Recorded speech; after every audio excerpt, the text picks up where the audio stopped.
জীবন আসলে এক অদ্ভুত গন্তব্যহীন যাত্রা। আমাদের যখন জন্ম হয় তখন আমাদের চারপাশটা রঙিন স্বপ্নে ঘেরা থাকে, কিন্তু সময় যত এগোয় জীবনের সেই রঙগুলো ফ্যাকাশে হতে শুরু করে।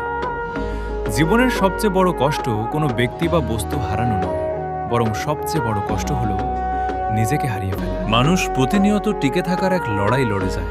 আমরা ভাবি আজ একটু কষ্ট করলে কাল হয়তো সুখ আসবে, কিন্তু সেই আগামীকাল আর কখনো আসে না।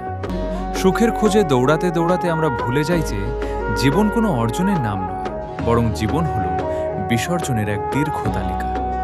আমরা আমাদের সময় বিসর্জন দিই, হাসি বিসর্জন দেই, এমনকি নিজের ভালো লাগাগুলোকেও বিসর্জন দেই, শুধু একটু ভালো থাকার আশায়। পৃথিবীর সবচেয়ে নিষ্ঠুর সত্য হলো এখানে কেউ কারো জন্য অপরিহার্য নয়।